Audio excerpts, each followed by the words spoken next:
بسم الله الرحمن الرحيم. الحمد لله رب العالمين، والصلاة والسلام على النبي الأمين وعلى آله وأصحابه والتابعين ومن اهتدى بهداه واتبع سنته إلى يوم الدين. اللهم لا علم لنا إلا ما علمتنا إنك أنت العليم الحكيم. اللهم علمنا ما ينفعنا وانفعنا بما علمتنا وزدنا علما ويقينا وثباتا يا رب العالمين. اللهم اغفر لنا ولوالدينا ولمشايخنا ولجميع المسلمين وخص منهم الحاضرين والحاضرات اللهم آمين. وبعد، በትናንትናው ደርሳችን የአደብን አንገብጋቢነት አስፈላጊነት ከሙአሊፉ ከጸሐፊው መግቢያና እንደዚሁም ከአልኢማም ኢብኑል ቀይም ረሒመሁላህ ተዓላ መዳሪጁ ሳሊኪን ላይ ካነሷቸው አንዳንድ ነጥቦች የደጋ ቀደምቶች ንግግር በመነሳት የአደብን አንገብጋቢነት አይተናል። ከዛው መቀጠል ሸይኹ ወፈቀሁላሁ ተዓላ አንዋዑል አደብ ብላ የአደብ አይነቶች አልአደቡ ሰላሰቱ አንዋዕና አደብ ሶስት አይነት ነው። አደብን በዋና ዋና ሶስት ክፍሎች ከፍለን ማየት እንችላለን። አንደኛው አደቡን ማአላህ ተዓላ ከአላህ ጋር ሊኖር የሚገባው አደብና ስርዓትን። ሁለተኛው ወአደቡን ማዓ ነቢይሂ ሰለላሁ ዐለይሂ ወሰለም ከአላህ መልእክተኛ ጋር ከነቢዩ ጋር መኖር ያለበት አደብ ነው። ሶስተኛው ደግሞ ወአደቡን ማዓል ኸልቂ ከፍጥረታት ጋር ከሰው ልጆች ጋር ከሰው አልፎ ከእንስሳትም ጋር ጭምር ከአዋፎች ጋር በቤት ውስጥ ከሚኖሩ ለማዳ እንስሳት ጋር ከውሻ ከድመት ጋር ሁሉ ሳይቀር ሙስሊም ሊኖረው የሚገባ አደብ አለ። ይሄ አደቡን ማዓል ኸልቅ የሚለው ውስጥ ይካተታል። አመል አደቡ ማዓላህ ሱብሓነሁ ከአላህ ጋር ሊኖረን የሚገባውን አደብ በተመለከተ የአደቦች ዋና የአደቦች ራስ ይህ ነው። ምድር ላይ ሲኖር ከአላህ ጋር አደብ የሌለው ከዚች ምድር ሲወጣ ራሱን የሚያገኘው ጀሀነም ውስጥ ነው። ምድር ላይ ሲኖር አደብ ያለው ሰው ደግሞ አላህ ተባረከ ወተዓላ እንደሚወደው ገልጸናል ትናንትና። ሽልማቱ ጀነት ይሆናል ማለት ነው። ስለዚህ የአደቦች አደብ ከአላህ ጋር ሊኖረን የሚገባ አደብ ነው። ዲንን በመማር አላህ ተባረከ ወተዓላ እኛ ላይ ያለው ሐቅ ምን እንደሆነ በማወቅ ትናንት እንደተጠቀሰ ከሐሰኑል በስሪ እንደተነገረው የአደብ ዋናው የአላህን ተባረከ ወተዓላ ሐቅ ማወቅ ነው። ዱንያን ቸላ ማለት ነው። ዲንን መማር ነው። ፈኢነሁ ከአላህ ጋር ሊኖር የሚገባ አደብ ማለት ኢቃዑ ኩሊ ማ ዩቀርቡ ኢለይህ ኢቃዕ መስራት መተግበር ማለት ነው። ማ ዩቀርቡ ኢለይህ ወደ አላህ የሚያቃርብን ነገር ጀለ ወዐላ ሚነል አዕማሊ አዛሂራ ይፋ የሆኑ ግልጽ የሆኑ ስራዎችን ወልባጢና ውስጣዊ የሆኑ ስራዎችንም የአላህ ሐቅ የሆኑ አላህ ያዘዘን ነገሮችን መፈጸም መተግበር ነው። አላ ሙቅተዳ አተዕዚም ወልኢጅላል ማላቅና ማክበር በተሞላበት መልኩ ወልሐያ አይናፋርነት በተሞላበት መልኩ። ይሄ ከአላህ ጋር አደብ የመኖር ምልክት ነው። አንድ ሰው ከጌታው ጋር ባለው ግንኙነት አደብ አለው የሚባለው አንደኛ ስራ የተባለውን ሲሰራ ነው። ስራዎች ለሁለት ይከፈላል። አዕማል አዛሂራ ውጫዊ ስራዎች የሚንጸባረቁ የሚታዩ የሚሰሙ፣ ሶላትን መስገድ፣ ዘካ ማውጣት፣ ሐጅ ማድረግ፣ ሴት ልጅ ሒጃቧን በአግባቡ መልበስ፣ የሙስሊም ሴትን አደብ ስነ ስርዓት ማሟላት፣ ባህሉ መጀራ የሚታዩ የሚዳሰሱ ይፋዊ ዛሂር የሆኑትንም ባጢና ደግሞ ሁለተኛው ውስጣዊ የሆኑት በልብ በውስጥ አላህን መፍራት፣ አላህን መውደድ፣ አላህን ማክበር፣ በአላህ ብቻ መመካት፣ አላህን ለመገናኘት መጓጓት፣ የአላህን ውዴታ ከሌሎች ሁሉ ማስበለጥ ወዘተ አዕማል ባጢና የሚባሏል ውስጣዊ ስራዎች የሚባሏል። ውስጥ ከተስተካከለ ውጫዊ ስራ ይስተካከላል፣ ተቀባይነትም ያገኛል። ውስጥ ካልተስተካከለ ግን የውጭ ስራ ቢበዛ ዋጋ አይኖረውም። ለዚህ ነው ነቢዩ ዓለይሂ ሰላቱ ወሰላም ሰውነት ውስጥ አንዲት ቁራጭ ስጋ አለች። እሷ ከተስተካከለች የሰው ልጅ ሁለመናው ይስተካከላል፣ እሷ ከተበላሸች ደግሞ ሁለመናው ይበላሻል። እሷም ልብ ናት ያሉት። ከውጫዊ ስራዎች ይበልጥ አላህ ዘንድ የሚወደዱት የሚፈለጉት ውስጣዊ ስራዎች ናቸው። የውስጥ ስራ የልብ ተግባራት ሲያምሩ የውጭ የአካላት ተግባራት ስለሚያምሩ፣ የልብ ተግባራት ሲበላሹ ምቀኝነት፣ ጥላቻ፣ ኩራት፣ ሐሰድ መሰል ነገሮች ልብ ውስጥ ሲበዙ የውጭ ስራም ይበላሻል። ከውጭ ተግባራዊ ወንጀሎች ይልቅም የልብ ወንጀሎች የከፉ ናቸው አላህ ዘንድ። የሰው ነፍስ ከማጥፋት ምቀኝነት ይከፋል፣ ከስርቆት ኩራት ይከፋል ወዘተ። የልብ ወንጀሎች ከአካላዊ ከውጭ ወንጀሎች የከፉ ናቸው። የልብ መልካም ተግባራት ከአካላዊ መልካም ተግባራት የላቁ ናቸው አላህ ዘንድ። ለዚህ ነው ቀድሞ መካ የወረዱ ሱራዎች ልብ ላይ የሚያተኩሩ ናቸው። ሶላት ስገዱ፣ ዘካ አውጡ፣ ሐጅ አድርጉ ከመባላቸው በፊት ሰሐቦች መጀመሪያ ልባቸው ላይ ነው ስራ የተሰራው። ለዚህ ነው አይሻ ረዲየላሁ ዐንሃ ቀድሞ መጀመሪያ የወረዱ ሱራዎች አኺራን ሰዎች እንዲያውቁ የሚያደርጉ ልብን የሚያረጥቡ ናቸው ብላ إذا ከአላህ ጋር አደብ መኖር ማለት ከአላህ ጋር አደብን መጠበቅ ማለት ኢቃዑ ኩሊ ማ ዩቀርቡ ኢለይሂ ጀለ ወዐላ ወደ አላህ የሚያቃርብን መልካም ስራን በሙሉ ኢቃዕ ማድረግ መፈጸም ነው።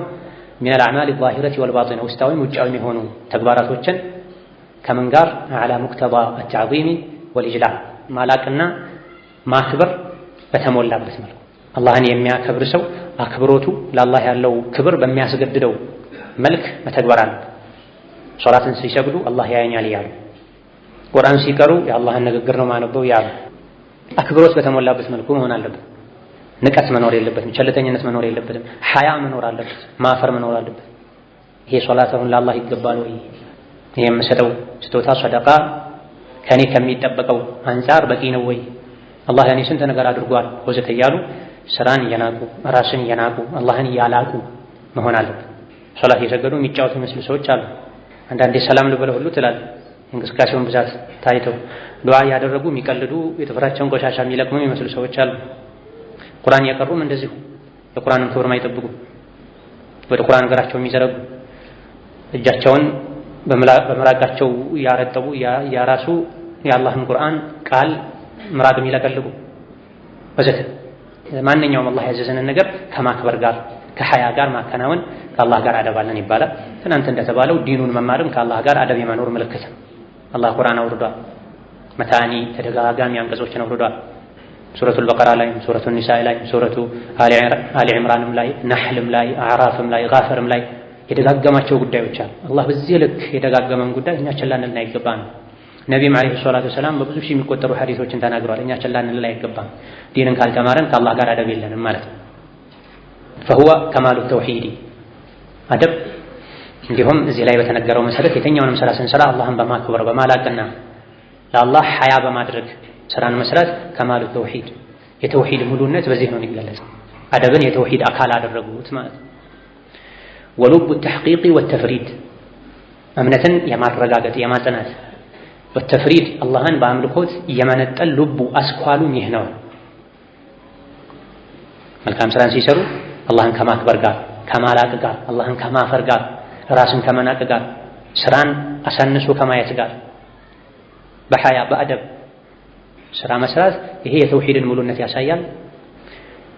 ኢማንን ተውሂድን እምነትን ተሕቂቅ የማድረግ የማጽናት የማጠንከር አላህን ተባረከ ወተዓላ ተፍሪድ ፈሪድ ብቸኛ የማድረግ ልቡ አስኳሉም ይሄ ነው። እዘን ብዙ ጊዜ እኛ የምናተኩረው ውጫዊ ስራዎች ላይ ነው። ስራውን መስራታችን ላይ ነው። ስራውን ስንሰራው በታዘዝነው መሰረት ሰርተናል ወይ? ደጋ ቀደምቶች ሶላት መስገድ ሲፈልጉ ገና ውዱ ሲያደርጉ መልካቸው ይቀየር ነው፣ ፊታቸው ይቀላ ነው። አንዳንዶቹ ተክቢረቱል ኢሕራም ለማድረግ ሲጀምሩ እጃቸውን ሲያነሱ እጃቸው ይንቀጠቀጥ ነው። ምንሁም ሸይኹል ኢስላም ተይሚያ ረሂመሁላህ ተዓላ። ዛሬ ላይ ሰዎች ከውጭ የያዙትን ቀልድ፣ ጨዋታ፣ መላፋት ሳያቆሙት ሶላት ውስጥ ይገባሉ። ሶላት ውስጥም ይስቃሉ። ውጭ የጀመሩትን ምን ሶላት እንደሚሐረሙም አያውቁም። ዙህር መስገድ ፈልጌ አስር ጀመርኩኝ፣ አስር መስሎኝ ዙህር ጀመርኩኝ ይሉ ሰዎች ውዱእ ሲያደርጉ ፊታቸው ይቀላ ነበር። የነቢ ዓለይሂ ሰላቱ ወሰላም የልጅ ልጅ የእሳቸው ቤተሰብ የሆኑ ምን ነው መልክ ተቀያየረ ሲሏቸው እማም ፊት ለመቆም የተዘጋጀሁ እንደሆነ አታውቁም እንዴ ነው። ጁሙዓ ለመስገድ ሲሄዱ ሰደቃ ለቤታቸው ያፈራውን ይዘው ይወጡ ነበር። አላህን ከማናገሬ በፊት ሰደቃ መስጠት አለብኝ፣ ወደ አላህ መቃረብ አለብኝ ይሉ ነው። ስራ መስራታችንን ብቻ ሳይሆን ማየት ያለብን ስራውን በሚገባ መልኩ ፈጽመነዋል ወይ፣ በታዘዝነው መሰረት ተግብረነዋል ወይ ማለት አለ። ስራውን ማክበር ስራውን ያዘዘውን አላህን የማክበር ምልክት ነው። ስራውን ቸላ ማለት አላህን ተባረከ ወተዓላ ያለ ማክበር ለአላህ አደብ ያለ መኖር ምልክት ነው። ሙኻለፋዎች፣ ዲን ላይ ክፍተቶች፣ ጥፋቶች የሚታዩት ብዙ ጊዜ ከአላህ ጋር ያለን አደብ በመበላሸቱ ምክንያት።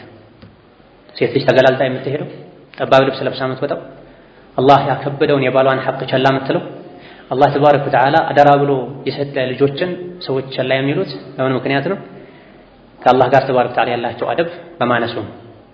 ያ አዩሀ ለዚነ አመኑ ቁ አንፉሰኩም ወአህሊኩም ናራ፣ እናንተ አማኞች ሆይ ራሳችሁንም ቤተሰቦቻችሁንም ከእሳት ጠብቁ የሚለውን አንቀጽ አብዱላህ ኢብኑ አባስ አሊሙሁም አድቡሁም ወዓልሙሁም ብለው እንደፈሰሩ አይተናል። አደብ አስተምሯቸው፣ ዒልም አስተምሯቸው ማለት ነው ተብሏል። በእያንዳንዱ የህይወት ዘርፍ ላይ የሚታዩ ክፍተቶች መነሻቸው ምክንያታቸው ከአላህ ጋር ያለን አደብ መጉደሉ መበላሸቱ። ከአላህ ጋር አደብ ያለው ሰው ዘካውን በአግባቡ ያወጣል፣ አያጎድልም። ከአላህ ጋር አደብ ያለው ሰው ወልጃሪ ዚል ቁርባ የጎረቤትን ሐቅ ጠብቁ ያለውን የአላህን ተባረከ ወተዓላ ቃል በማክበር ከአላህ ጋር አደቡ የተሟላ የተስተካከለ ይሆናል። እያንዳንዱ በታዘዝናቸው ነገሮች ውስጥ አደብ እንዳለ በማወቅ በዛ አደብና ትእዛዝ መሰረት የተገበረን እንደሆነ ከአላህ ጋር አደብ አለን። የምንሰራውን ስራ በታዘዝነው መሰረት ካልሰራን አላህን በማክበር ለአላህ ሐያ በማድረግ ታጅቦ ካልሰራ ነው መስራቱ ብቻ ዋጋ አይኖረውም። መስራቱ አንድ ነገር ነው፣ አሰራሩ አፈጻጸሙ ሌላ ነገር ነው። ወአመል አደቡ መዐ ነቢይ ሰለላሁ ዐለይሂ ወሰለም ሁለተኛው የአደብ አይነት ከነቢ ጋር ዐለይሂ ሰላቱ ወሰላም የሚኖር አደብ ነው። ነቢዩ ዐለይሂ ሰላቱ ወሰላም በህይወት ካሉ ከራሳቸው ጋር አደብ ይኖረናል። እሳቸው በህይወት ከሌሉ ከሱናቸው ጋር ከመመሪያቸው ጋር ከሐዲታቸው ጋር ከሸሪዓቸው ጋር አደብ ይኖረናል። ፈሁወ ከነቢ ጋር ሊኖር የሚገባ አደብ ኢልዛሙ ነፍሲ የሰው ልጅ ነፍሱን ማስያዙ ነው፣ ማስገደዱ መጫኑ ነው። ቢትባዒሂ ነቢይን እንድትከተል ነፍሱን መጫኑ ነው፣ ማስገደዱ ነው።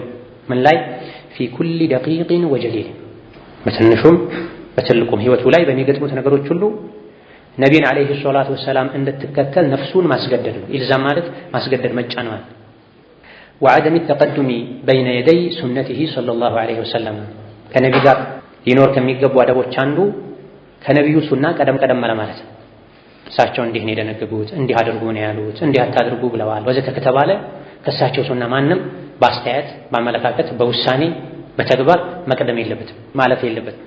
ቢቀውሊን በንግግርም ይሁን ነቢ አንድ ካሉ እሱ ሌላ አይገባውም። ሙስሊም ከነቢ ጋር አደብ ያለው ሰው አው ፊዕሊን በድርጊትም ቢሆን በተግባርም ቢሆን ነቢ ሰለላሁ ዐለይሂ ወሰለም እንዲህ ነበር የሚያደርጉት ከተባለ እሳቸው ያደርጉት በነበረው መሰረት ማድረግ አለበት እንጂ ሌላ አደራረግ ሌላ አፈጻጸም መፍጠር የለበትም።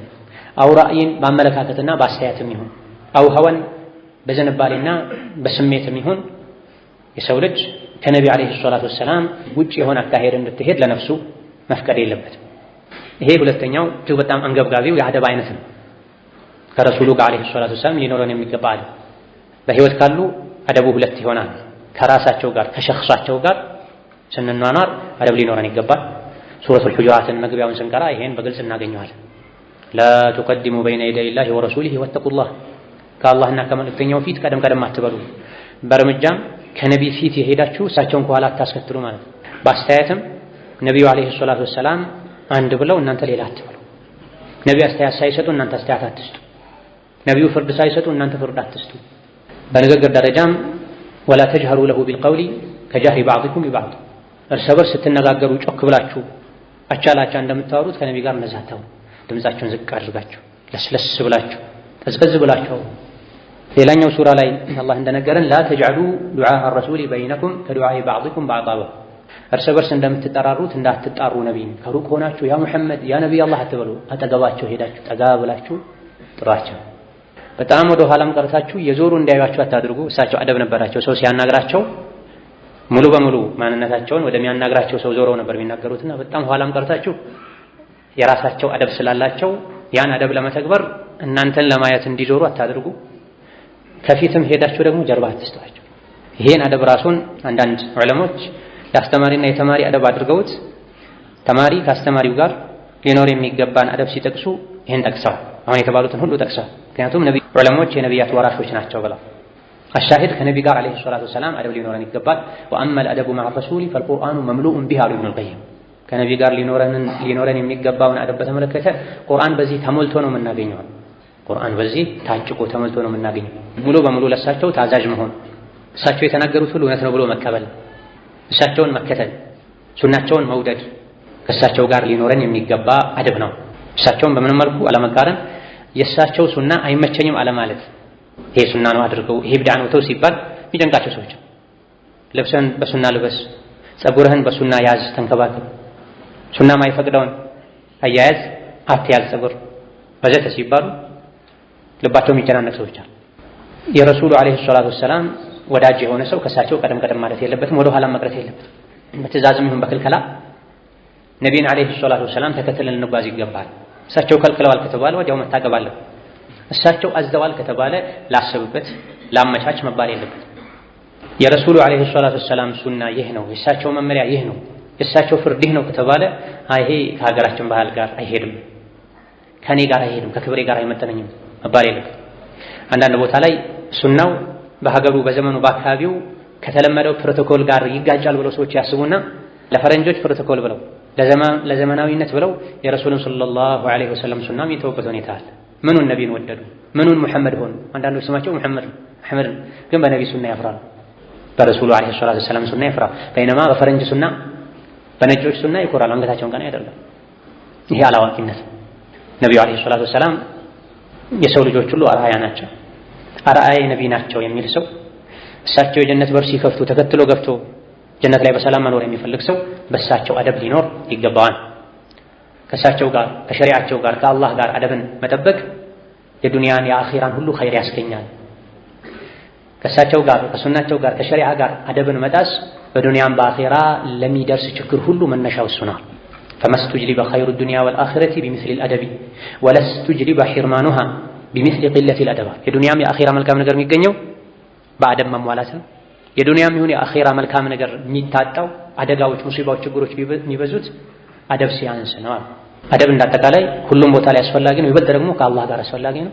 ከነቢ ጋር አለይሂ ሰላቱ ወሰላም አስፈላጊ ነው። ከዑለሞች ጋር አስፈላጊ ነው። ከወላጆች ጋር አስፈላጊ ነው። እነዚህም ይሁን ሌሎች አደቦችን የሚጥስ ሰው ዱንያ በአኺራም ላይ ይዋረዳል ብለው እንደ ምሳሌ የጁረይጅን ታሪክ ጠቅሰዋል። ጁረይጅ አልዓብድ የሚባል ሰው ነበረ በድሮ ዘመን። ከአላህ ጋር አደብ አለው። አንድ ጊዜ ግን ከእናቱ ጋር አደብ ጣሰ። ምን ሆነ? ተፈተነ ዱንያ ላይ። እናቱ ጠራችው፣ ፈለገችው፣ ደጋግማ ጠራችው። ሶላት ላይ ነበር። አይ ረቢ ሶላቲ በኡሚ አለ። ሶላቴ ላይ ልቀጥል ወይስ እናቴና ቤት ልበላ አለ። ኢጅቲሃድ አደረገና አይ ሶላቴ ይሻለኛል አለ። ተመልከት፣ ታዊል አድርጎ ነው። ያውም ሶላት ላይ ሆኖ ነው እናቱን አቤት ያላለው። አላህ ተባረከ ወተዓላ ተቆጣው። አደብ ጣሰ ከእናቱ ጋር። እናት ደጋግማ ከጠራችውና ሶላት ላይ አቤት ተብሎ መካሄድ ነበረበት። ታዲያ ምን ሆነ ፈተናው? እናቱ ዱዓ አደረገችበት። የዝሙተኞችን ፊት ሳያሳይህ አላህ አይግደል አለችው። ያለችው ሆነ። አካባቢው ላይ የምትታወቅ ሴተኛ አዳሪ ነበረች። ይሄን ፊት ይሄን ሰውነት አይቶ ማይፈተናል እንዴ ስትል አው ጁረይጅ ነዋ እሱን ልትፈትኒ አቺም ሲሏት እፈትነዋለሁ ብላ መታ ጁረይጅ ሶላት እየሰገደ ከዙሪያው ተሽከርክራ ነካክታው ለፈተና ጋብዛው ምንም እንደማይንቀሳቀስ ከአቋሙ ፍንክች እንደማይል ስታውቅ የተመለሰች ከአንድ እረኛ ጋር ተጋድማ አርግዛ ወለደች። ከዛ በኋላ ልጁን ይዛ መጣ ለአካባቢው ሰዎች ይኸው የጁረይጅ ልጅ ነው አለቻቸው። ሰዎች በጣም ተናደዱ። ሕፃኑን ይዘው መጡ። የጁረይጅን ጎጆ አፈረሱበት፣ አስመሳይ ያሉት። ምን ነው ሲላቸው እዚህ ጋር ዒባዳ ትሰራለህ፣ እዚህ ደግሞ በዝሙት ልጅ ትወልዳለህ። ሲጠብቁኝ ብሎ ሕፃኑን አምጥተው ሰግዶ ሆዱን ወጋ አድርጎ አባትህ ማን ነው ብሎ አሁን የተወለደውን ሕፃን ሲያናግረው እገሌ የሚባለው እረኛ ነው አለ። በዚህ ተገላገለ፣ አላህ ገላገለ። ነገር ግን ስሙ እንዲጠፋ ቤቱ እንዲፈርስ ለተወሰኑ ጊዜም ቢሆን እንዲጠረጠር አድርጎታል። ምን? ከእናቱ ጋር አደብን አለመጠበቁ። ከእናቱ ጋር አደብን አለመጠበቁ በዝሙት እንዲጠረጠር አድርጎታል። ከእናት ጋር አደብ አለመጠበቅ እንደዚህ አይነት ውርደት ዱንያ ላይ ካመጣ አኼራ ላይ ደግሞ አዕራፍ የሚባል አለ። በጀነትና በጀሃነም መሃል ያለ አጥር ነው። እዛ አጥር ላይ ተንጠልጥለው የሚቀሩ ሰዎች አሉ። ማን ናቸው እነዚህ? ወላጆቻቸውን ሳያስፈቅዱ ለጂሃድ የሄዱ ሰዎች ናቸው ተብለው ጂሃድ አድርገው ሸሂድ ሆነው መሞታቸው ጀሃነም እንዳይገቡ አድርጓቸዋል። ወላጆቻቸውን ሳያስፈቅዱ ዝም ብለው መሄዳቸው ጀነት እንዳይገቡ አድርጓቸዋል። በጀነትና በጀሃነም መሃል ተንጠልጥለው እንዲቀሩ ተደርገዋል። በምን? አንድ ልጅ ከቤት ሲወጣ ወላጁን ሳያስፈቅድ መሄድ የለበትም፣ ያን አደብ ስለጣሱ ነው።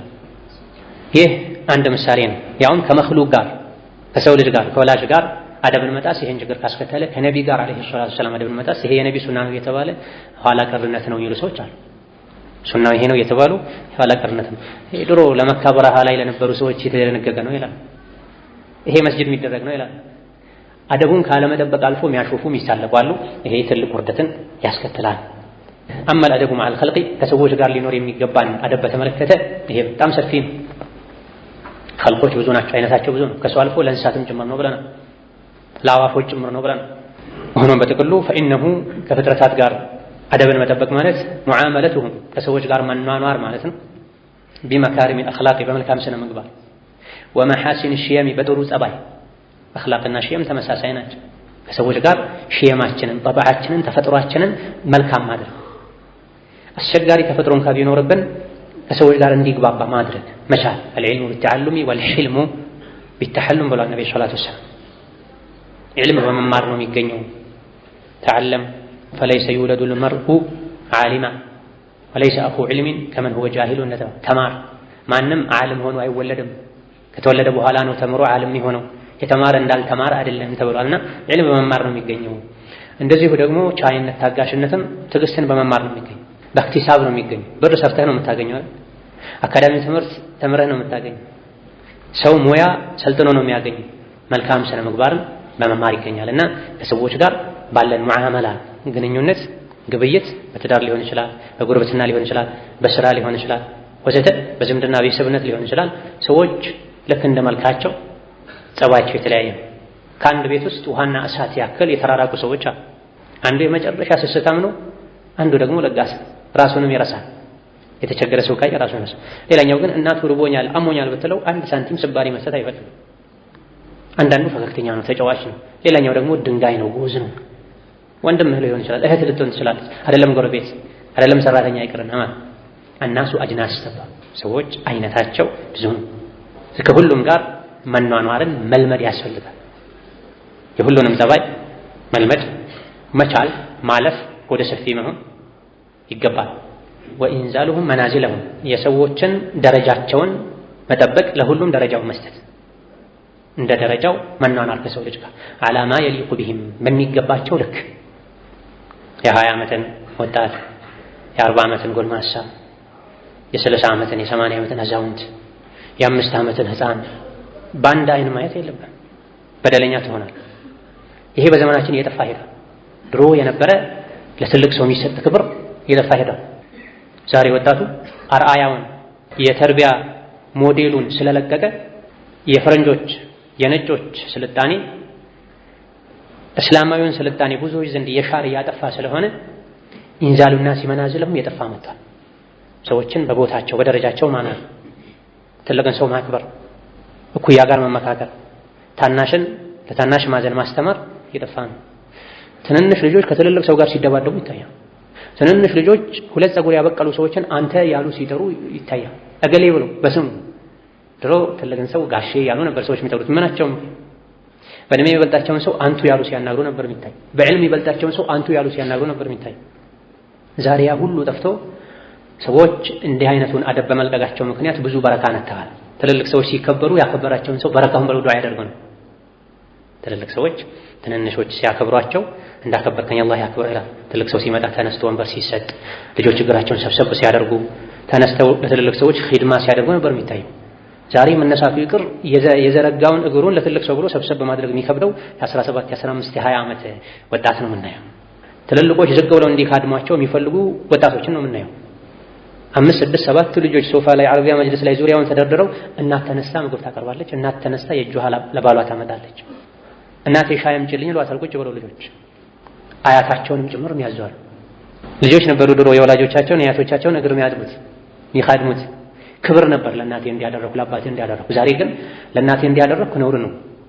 በተለይ ወንዶች ጋር ሴት የቤት ስራ እሷ ስለሆነ ሴትነቱ አስገድዷት ባህሉ ያኔ አክል ስላልጠፋ እሱም ጥፍሬ ይበላሻል ትላለች። ፈልግ ባሏ ጋር ሄዳ እንኳን የራሷን ቤት መያዝ አትችልም። ቤት ተጨማልጋ ስላደገች ኺድማ የሚባል ነገር ስለቆመ አደብ ስለጠፋ እንደዚህ አይነት ነገሮችን እንዲሁ እዚህ ባለንበት ሀገር ከካፍር ጋር ስንኗኗር አንዳንዶቹ የካፍሮች መገለጫ ብቻ አድርገው የሚያዩበት ሁኔታ አለ።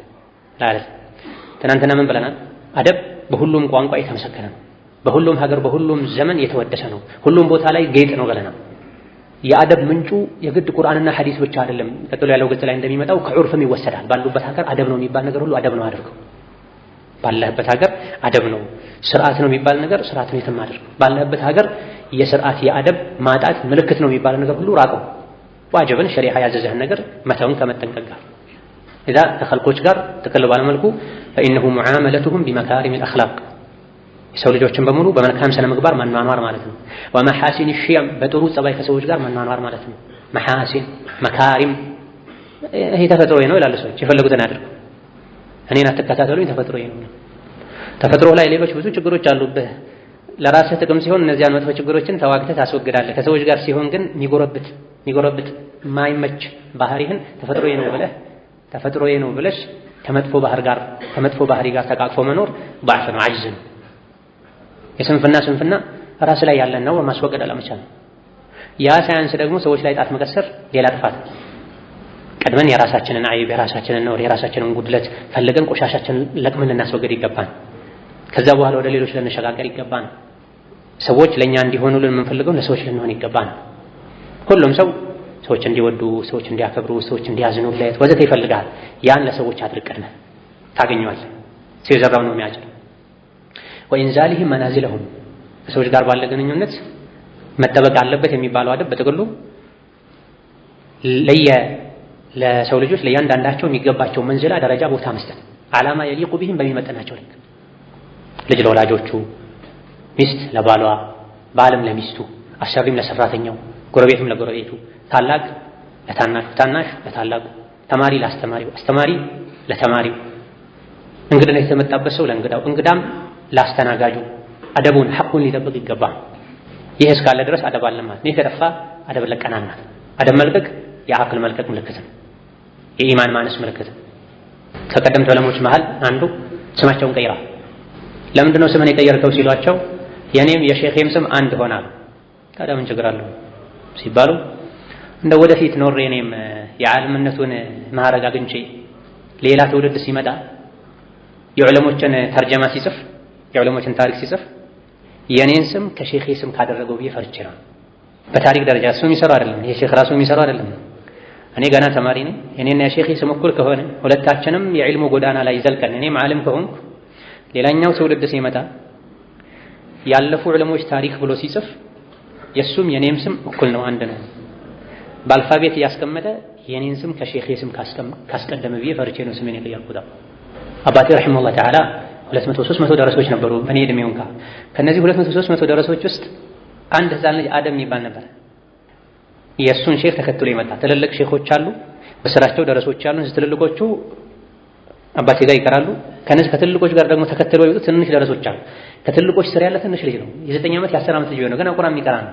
ከ300 ከ200 ምናምን ደረሳ ውስጥ አንድ ልጅ ስሙ ከአባቴ ስም ጋር ገጠመና ደረሶች ሁሉ ተሰብስበው ጮኸውበት ስሙን ሲያስቀይሩ ታስታውሳለህ። አሁን ግን ይሄ ኖርማል ነው። ተማሪ አስተማሪውን በስሙ ሲጠራ ታያል። ልጆች ወላጆቻቸውን በስማቸው ሲጠሩ ታያል። ለምንድን ነው እኛ ጋር የተለመደ ነው ይሉሃል።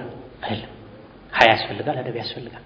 ኢነሁ ከማ ቃሉ አደብ በጥቅሉ አደብን ሲገልጹት እንዳሉት አልኢትሷፉ ቢልአኽላቂል ጀሚላ በመልካም ስነ ምግባሮች መዋብ ነው አደብ ማለት። መልካም ስነ ምግባሮችን መላበስ ነው።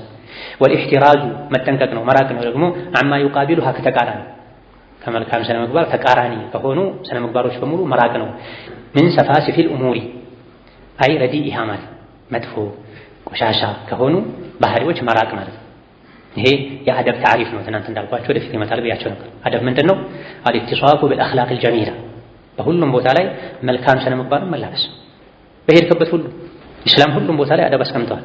ንጹህ ተፈጥሮ ካለህ አንተም አብዛኛውን በየቦታው ተጠብቀዋለህ፣ ተፈጥሮን የሚቀይርህ ነገር ከሌለ በስተቀር። ስትማር ደግሞ የበለጠ ያምራል። በተለይ ሙስሊም ሆነ በሄድክበት ሁሉ አደብ ስትጠብቅ ዳዕዋ እያደረግህ ነው። ብዕር ባይኖርህ፣ ሙያው ባይኖርህ፣ አንደበት ባይኖርህ ኢስላም ያዘዘውን አደብ ጠብቆ መኖር፣ በሄድክበት ሁሉ ጨዋ መሆን፣ ስርዓት ጠብቆ መኖር፣ በጥባጭ ረባሽ አለመሆን፣ ሰውን አክባሪ መሆን። ይሄን አደብ ከየት ነው ያመጣው ይላሉ ሰዎች። ኢስላም ዲኑ ነው እምነቱ ነው እንደዚህ ያዘዘው ከተባለ እምነትን አስተዋወቅ ከማለት። በተቃራኒው ግን በሄድክበት ሁሉ ጋጠወጥ የምትሆን ከሆነ አደብ ቢስ የምትሆን ከሆነ በዚህ የሚያዘው ዲኑ ነው ሁሉ እንዲሉ ያደርጋል። ወልኢሕቲራዙ ዐማ ዩቃቢሉሃ ሚን ሰፋሲፊል ኡሙር ወራዳ የሆኑ ቆሻሻ የሆኑ ባህሪዎችን መተው። እንደዚሁ ደግሞ ሰፋሲፍ የሚለው ሌላም ተጨማሪ ማዕና አለው። አለዚ ላ የትቡቱ ዐላ ሐሊን ማለት አለመገለባበጥ ማለት ነው። ያዝ ለቀቅ አለማድረግ ማለት ነው። ጸባይ ዒባዳ ነው። ያ ዒባደላህ አኽላቅ ዒባዳ ነው። እንደ ልብስ ሊቀየር አይገባው። መርህ ሊኖረን ይገባል። እኔ እንደ ሙስሊም ማለቀው መርህ አለኝ። ሶላት የትም ሆነ ትተዋለህ እንዴ? አትተው። ሴት ልጅ ሒጃቧን የትም ሆነ ትተዋለች እንዴ? አትተው። ቤት ውስጥ እስካልሆነች ድረስ እውነት መናገር የትም ሆነህ መተው የለብህም። ታላቅን ማክበር የትም ሆነህ መተው የለብህም። ትዕግስትን የትም ሆነህ መልቀቅ የለብህም። ለጋስነትን፣ ማብላትን፣ ማጠጣትን የትም ሆነህ መተው የለብህም። ቀጠሮ ማክበርን መቼም የትም ሆነህ መተው የለብህም። ድሎት ምቾት ላይ ሲሆኑ ጥሩ ሰው የሚሆኑ ሲቸገራቸው መጥፎ ሰው የሚሆኑ ሰዎች አሉ። በተቃራኒው ደግሞ ሲያገኙ ጥሩ ሰው የሚሆኑ ሲያጡ መጥፎ ሰው የሚሆኑ ሰዎች አሉ። ሀገር ውስጥ ሲሆኑ አንድ ባህሪ፣ ውጭ ሀገር ሲሆኑ ሌላ ባህሪ። ወላጆቻቸው የሚፈሩ ሰው ጋር ሲሆኑ አንድ ባህሪ፣ ሌላ ሰው ጋር ሲሆኑ ሌላ ባህሪ። ባለ ሀብት ባለስልጣን ጋር ሲሆኑ አንድ ባህሪ፣ አቅመ ደካማ የማይፈሩ ሰው ጋር ሲሆኑ ሌላ ባህሪ ያላቸው ሰዎች፣ እንደ አየሩም የኖሩ ሰዎች አይገባም። ይሄ ተፋሲሉል ኡሙር ውስጥ ይገባል። ወጥ መሆን አለበት የሙስሊም ባህሪ። ዩሱፍን ተመልከቱ። እስር ቤት የነበራቸው ባህሪ፣ ውጭ የነበራቸው ባህሪ፣ ውጭ የነበራቸው ባህሪ፣ እስር ቤት የነበራቸው ባህሪ። ሰዎች እስር ቤት ሲገቡ ወይም ተበላሽተው ወይም ተስተካክለው ይወጣሉ፣ ጓደኛቸውን መስለው ማለት ነው። ዩሱፍን እስር ቤት ውስጥም ኢና ለነራከ ሚነል ሙሕሲኒን ብለዋቸው፣ መልካም ሰው ነህ፣ በጎ ሰው ነህ ብለዋቸው። በተለይ ከበድ ያለ ፍርድ የተፈረደበት ሰው እስር ቤት ሲገባ ጸባዩ ይበላሻል። የሞት ፍርድ የተፈረደበት ሰው ወዘተ። ሙስሊም እስር ቤትም ይሁን ምግብ ቤትም ይሁን ቤተ መንግስትም ይሁን ግምጃ ቤትም ይሁን መስጂድም ይሁን ጸባዩ አንድ ነው። ዛሬ ላይ መስጂድ አወል ሶፍ አይተኸው መኪና መንገድ ሲነዳ ድንገት ተሳስተህ ገብተህበት መጥቶ ሊበላህ ሲደርስ መጥቶ ሊገጨህ ሲደርስ ወይም እሱ መኪና ከአንተ መኪና ከፍ ካለ ሊወጣበት ሲዳዳው ታየዋለህ። ይሄ ሰው እሱ ነው አይደለም ብላ አይነን ታሻለህ። አወል ሶፍ አይተኸዋል። መንገድ ላይ ቅድሚያ አልሰጥም ብሎ እስላምን ሲያሰድብ በድምፅ ጩኸት ሰውን ሲበጠብጥ ታየዋለህ። ይህ መሆን የለበትም። ሁሉም ቦታ ላይ ወጥ የሆነ ያረጋ ባህሪ ሊኖር። አንድ ብርጭቆ ተሰበረች ብለው ቤት በአንድ እግሩ የሚያቆሙ ሰዎች አሉ። አኽላቅ፣ አደብ፣ ስርዓት የአቅላችን መለኪያ ነው ብለናል። ስለ አውን ኢብኑ አብድላህ የሆነ ጊዜ ያነሳን ይመስለኛል። ሲያደንቋቸው አውን ኢብኑ አብድላህ አውን አሸሉን ወሰም ይሏቸው ነበር። አውን ታቢዒ ናቸው። አውን አሸሉን ወሰም ማርና ቅቤ ይሏቸው ነው። አንድ ግመል ነበረቻቸው ሐጅና ጂሃድ የሚያደርጉባት። በፍጹም ሰውን ተሳድበው አያውቁ፣ ካፋቸው መጥፎ ቃል ወጥቶ አያውቅ። አንድ ያለቻቸውን ግመል አገልጋያቸው ውሃ ሊያጠጣት ወሰደና ፊቷን መቷት፣ አይኗ ጠፍቶ መጣች። የአካባቢ ሰዎች በጣም ደነገጡ። አሁን ክፉ ቃል ከወጣቸው ዛሬ ነው የምንሰማው ብለው ተንጋግተው መጡ። ምክንያቱም አንድ ግመል ነው ያለቻቸው፣ በሷ ነው ጂሃድ የሚያደርጉት፣ በሷ ነው ሐጅ የሚያደርጉት፣ በሷ ነው የሚጓዙት። ሌላ ሀብትም የላቸውም። የሐዲስ የዒልም የዒባዳ ሰው ናቸው። ታዲያ ከአውን አፍ ዛሬ ነው መጥፎ ቃል የምንሰማው ከሰማንማ። አይኗ ፈሷል፣ ውጭ ወጥቷል። ባሪያ ይዟት መጣ። ሲያዩት ባረከላሁ ፊክ ሀላ ካነ ፊ ገይሪ ወጅህ አሉ። በቃ ሌላ ነገር የለም። ባረከላሁ ፊካ። ዛሬ ባረከላሁ ፊክ መቼ ነው የሚሰማ? ሰውን ስታበላው ስታጠጣው ነው፣ ቤት ስትቀባ ነው። አገልጋይ ነው ተመልከት፣ ልጃቸው አይደለም። ዛሬ አባቶች ወላጆች ልጆቻቸውን ሁሉ ጠንከር ብለው መናገር የሚፈሩበት ዘመን ላይ ደርሰናል። ልጄን እኔ ጠንከር ብዬ አልናገራትም፣ ቤት ጥላ እንዳትወጣ ይላሉ፣ እንዳይመታኝ ይላሉ። እሳቸው እንደዚህ ባረከላሁ ፊክ ያሉት አይናቸውን የግመላቸውን አይን አጥፍቶ ባረከላሁ ፊክ ያሉት እኮ ልጃቸው ወንድማቸው አይደለም፣ ምናቸው ነው? እኩል አገልጋያቸው ነው። እንደው እሳቸው አላህን ስለሚፈሩ እንጂ የድሮ ሰዎች ግመልም ባሪያም እኩል አገልጋይ ናቸው በዛ ዘመን። ግመልም ከገበያ ነው ተገዝቶ የሚመጣው፣ ባሪያም ከገበያ ወይም ከጦር ሜዳ ነው የሚመጣው። ግን አላህን የሚፈራ ሰው ዘንድ እኩል ነው፣ አብሮ ይበላል ከእሳቸው ጋር ቁጭ። ታዲያ ምንድን ነው ያሉት? ባረከላሁ ፊካ። ስድባቸው ይሄ ነበር ማለት ነው። አላህ በረካ ያድርግ። እንደው መምታት ካለብህ ከፊት ውጭ የሆነ ሰውነቷን አትመታም ነበር አሉ። ሌላ ነገር ምንም አልጨመሩም። ወደ ስራቸው ቀጥ ወይም ሺ ተፈቁል ወይም ደግሞ ከፈለክም አደብን መግለጽ ከፈለክ هو استعمال መጠቀም ማለት ነው። ማ يحمد የሚመሰገንን ነገር የሚያስመሰግንን ነገር የሚደነቅን ነገር መጠቀም ማለት ነው። ቀውለን ከንግግርም አንፃር ወፊዕለን ከተግባርም አንፃር የተመሰገኑ ጥሩ መልካም ነገሮችን መጠቀም ማለት ከንግግርም ጥሩ አስመስጋኝ የተመሰገኑ ደስ የሚሉ ቃላትን መጠቀም፣ ትርፍ ቃል አለመናገር። ከተግባርምና ከድርጊትም ደግሞ የሚያስመሰግኑ ቃላትን መናገር ማለት ነው። ወስቲናቡ ማ ዩዓቡ ወስቲናብ መራቅ መጠንቀቅ ነው። ማ ዩዓቡ ቢሂ አንተ የምትነወርበትን ነገር ክብርህ የሚነካበትን ነገር ከቃልም ከተግባርም አለመጠቀም መራቅ ማለት ነው። ቃላት ከውስጥ ነው የሚወጡት። አፋችን የሚተፋው ልባችን ውስጥ የተቀመጠውን ነው። ታዲያ ንግግራችን፣ ተግባራችን፣ ውሳኔያችን መልካም እንዲሆን ልባችን መልካም መሆን አለበት፣ ንጹህ መሆን አለበት። ወሃደ ነውዑ ይሄ አይነቱ እዚህ መጨረሻ ላይ የተገለጸው በየቦታው መልካም ባህሪን መላበስ፣ የሚመሰገን የሚያስመሰግን ጥሩ ንግግርን ተግባርን መተግበር፣ ተቃራኒውን መራቅ ማለት هو محور الحديث። እዚህ ጋር የንግግራችን ርዕስ እሱ ነው፣ ጉዳይ እሱ ነው። የምንሽከረከረው በዚህ ዙሪያ ነው። في هذه الورقات በእነዚህ ጥቂት ወረቀቶች የምንነጋገረው እዚህ ወረቀቶች ላይ ሰፍሮ የሚገኘው ይህ አይነቱ አደብ ነው። ያኒ አደብ ሰፊ ነው። በየዘርፉ አደብ አለ። የጤና ባለሙያ አደብ አለ፣ የፍርድ ቤት ሰራተኛ የዳኛ አደብ አለ፣ የአስተማሪ አደብ አለ፣ የነጋዴ አደብ አለ ወዘተ። ሁሉም በየዘርፉ በየፊናው አደብ አለ። እዚህ ደግሞ እንደ አጠቃላይ ሰው በንግግርም በተግባርም መልካም የሚባልን ነገር መጠበቅ እንዳለበት፣ መልካም አኽላቅን መላበስ እንዳለበት፣ ከተቃራኒው መራቅ እንዳለበት ይህ ላይ ነው የምናተኩረው እንጂ በዝርዝር የአስተማሪና የተማሪ አደብ፣ የሐኪም አደብ፣ የዳኛ አደብ ወዘተ የሚለውን አይደለም። وهذه الآداب الكريمة እነዚህ የተከበሩ አደብና ስርዓቶች አሳሚያ የላቁ አደብና ስርዓቶች ሙስተመደቱን የተወሰዱ ናቸው። ሚን ጂሀተይኒ ከሁለት በኩል የተገኙ ናቸው። በሁለት ምንጭ የተቀዱ ናቸው። አደብና ስርዓቶች እዚህ ላይ የሚጠቀሱት ሌሎችም አደቦች ምንጫቸው መነሻቸው ጂሃ ከሁለት ምንጭ ነው የሚቀዱት። አንደኛው ሚነ ሸርዒል ሐኒፍ ትክክለኛ ከሆነው ሸሪዓችን ይሄ አደብ ነው፣ ይሄ አስፈላጊ ነው፣ ይሄ መደረግ አለበት፣ ይሄ መደረግ የለበትም፣ ይሄ ያምራል፣ ይሄ ያስጠላል ተብሎ የሚነገሩ ነገሮች አንድም ከሸሪዓ ነው የሚቀዱት። ቁርአን ላይ፣ ሐዲስ ላይ፣ የዑለሞች ንግግር ላይ በሰፊው ይሆን እናገኛለን። ቁርአን አነጋገርን በተመለከተ ቃሉን ራሱን በተመለከተ ከንግግሮች ይበልጥ የሚያምሩ ቃላትን የመረጣችሁ ተናገሩ ብሏል። ወቁሉ ሊናሲ ሁስና ወቁል ሊዒባዲ የቁሉ ለቲ ሂያ አሕሰን የበለጠ ማለት ነው። አንድን መልእክት ማስተላለፍን ብቻ አትይ፣ መልእክቱ የምታስተላልፍበትን ቃል ተጨንቀህ መርጠህ ተናገር ይላል አላህ ቁርአን ላይ። የድምፁን መጠን በተመለከተ ደግሞ ምን ብሏል? ወግዱድ ሚን ሶውቲክ ድምፅህን መካከለኛ አድርገው፣ አብዝተህም አትጩህ እንደ አህያ፣ አብዝተህም ዝቅ አትበል፣ የምታናግረው ሰው እንዳይቸገር። ድምፃችሁን ከነቢ ድምፅ በላይ ከፈት አድርጉ የሚለውን አንቀጽ ከሰሙ በኋላ ከነቢ አጠገብ አልቀመጥም ያሉ ሰሓቦች ነበሩ። ሳላውቅ ድምፄ ጮክ እንዳይል ስራ እንዳይበላሽ ነው። ይሄ ከሸሪዓ ምን ወስደው ነው። እርምጃንም በተመለከተ አብዝተህ እየነጠርክ አትሂድ። ወደ ላይ ስትነጥር ተራራን አትነካ፣ ወደ ታች መሬትን ስትረግጥ ምድርን አትበሳ። ከዚህ በልክ ተራመድ ብላ። ወጪ አወጣጥን በተመለከተ እጅህን ወደ ላይም አትሰረው፣ ስስታም አትሆን፣ አብዝተህም ወደ ታች አትዘርጋው። በሁለቱ መሃል መንገድ ፈልግ ብላ። አባካኝ አትሆን፣ ስስታም አትሆን፣ መካከለኛውን በልክ በጊዜው በቦታው ወጪ አድርግ ብላ። የአላህን ሐቅ፣ የወላጆችን ሐቅ፣ የጎረቤትን ሐቅ፣ የዘመድን ሐቅ፣ የትዳር አጋርን ሐቅ፣ አደብ እንዴት መኗኗር እንዳለብን የልጅ አያያዝን ተርቢያን ነግሮናል። ሐዲስም ላይ እንደዚሁ ወአይضን እንደዚሁም ምን العرف ከሰዎች ልማድ ከባህል ነው የሚወሰደው። ዑርፍ ማለት ማ ተዓረፈ ዐለይሂ الناس ማለት ሰዎች ዘንድ የታወቀ ሰዎች ያጸደቁት፣ ወማ ተዋضع ዐለይሂ الناس ሰዎች የተግባቡበት ነገር። ወቅዕ ማለት ህግ ማስቀመጥ እንደማለት ነው። ይሄ ነገር ነውር ነው፣ እንዲህ አይባልም፣ እንዲህ ይባላል ተብሎ ሰዎች በዑርፋቸው፣ በባህላቸው፣ በሀገራቸው፣ በወጋቸው የተስማሙበት ነገር ፊ ሙጅተማዓቲሂም በየማህበረሰቡ እንደየማህበረሰቡ የቤት አገባብ አለ፣ ቤት ገብተህ አቀማመጥ አለ፣ ሰላምታ አቀራረብ አለ፣ የሰርግ ስነ ስርዓት አለ፣ የለቅሶ ስነ ስርዓት አለ። ከዛ ውስጥ ከሸሪዓ ጋር የሚጣረሰውን ተው አውጣ፣ ከሸሪዓ ጋር ማይጋጨውን ባህል ነው ተው። አልዓደቱ ሙሐከመ የሚል ቃዒዳ አለ ኡሱል ላይ። ሸሪዓ ሰዎችን ሙሉ በሙሉ ከዓዳቸው ከወከልማዳቸው ሊያራቁታቸው አይደለም የመጣው።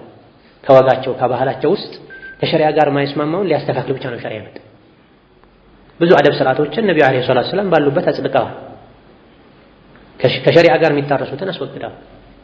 ሙሉ በሙሉ ሸሪዓን እተገብራለሁኝ ባህልን አጠፋለሁኝ ማለት የለብህም።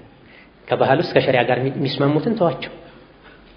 ምክንያቱም የሰዎች ባህል ሁሉም ጎጂ አይደለም። ጥሩ ጥሩ ባህሎች አሉ፣ መልካም እሴቶች አሉ። እነዚያን ማዳበር አለ። ሰዎችን ከልማዳቸው ስታርቃቸው ዲኑ ባዳ ይሆንባቸዋል፣ ይከብዳቸዋል። ኢስላም ይሄን አጽድቆላቸዋል፣ ይሄን አጽድቆላቸዋል፣ ጥሩ ነው በል። ከመልካም ነገሮች ተነስተህ ዳዕዋ አድርግ፣ ዳዕዋ አስተምር። እናንተ ሰዎች እንዲህ ታደርጋላችሁ፣ እንዳይደረግም ብለህ ያደጉበትን ከትውልድ ከአያቶቻቸው የተቀባበሉትን መልካሙንም ነገር ከደመሰስከባቸው መጥፎን አልቀበልም ብለዋል። ጥሩውን አጽድቅላቸው። ኢስላም ይሄን ይደግፋል፣ ጥሩ ነው። በሰርግ ጊዜ ሰዎች ጥሩ የሚደጋግፉባቸው ልማዶች አሏቸው። ያን ከሸሪዓ ጋር በማይጋጭ መልኩ ወደ ሪባ በማይገባ መልኩ ንያቸውን አስተካክለው እንዲያስቀጥሉ ነገራቸው። አንድ ሰው ሲያገባ አጎቶቹ፣ አክስቶቹ፣ ወንድሞቹ፣ የወንድም ያክስት ልጆች፣ ዘመዶቹ፣ ጎረቤቶቹ አስተዋጽኦ ያደርጋሉ። ችግር የለውም ይቻላል። ሱሐቦች አድርገውታል። ሁሉም አይነት ሰዎች ትብብር ሪባ ነው አትበል። ንያቸው አንዳንዴ እንዲሰጠኝ ብለው የሚሰጡበት ሁኔታ ካለ ንያቸው እንዲያስተካክሉ ነገራቸው።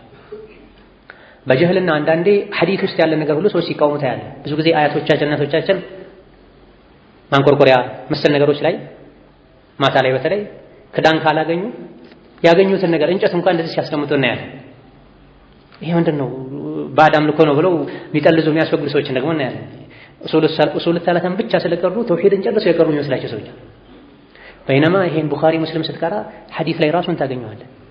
እናቶች የሚያደርጉት አያቶች የሚያደርጉት ሲመሽ በር ዝጉ፣ ህፃናትን ወደ ቤት አስገቡ፣ እቃዎቻችሁን ክደኑ፣ ክዳን እንኳን ብታጡ እንጨት ጣል አድርጉበት ይላሉ ነብዩ ሰለላሁ ዐለይሂ ወሰለም። ይሄን ድሮ አያቶች ከአያቶቻቸው ሰምተው ትንሽ ጭላንጭል ዒልም ደርሳቸው አያ ደግሞ በራሳቸው ተፈጥሮ በአቅላቸው ደርሰውበት አድርገውታል። አንተ ግን ሽርክ ነው ትለዋለህ ባለማወቅ ትርጉሙ ስላልገባህ ምክንያቱ ስላልገባህ። በዚህ አንዳንዴ መልካም አኽላቆችን ሁሉ እየተዋጉ እያስወገዱ ሀያ እንዲጠፋ መከባበር እንዲጠፋ የሚያደርጉበት ሁኔታ አለና ከዑርፍ ከመልካም ልማዶች ባህሎች አደብ ይወሰዳል፣ አደብ ይቀዳል።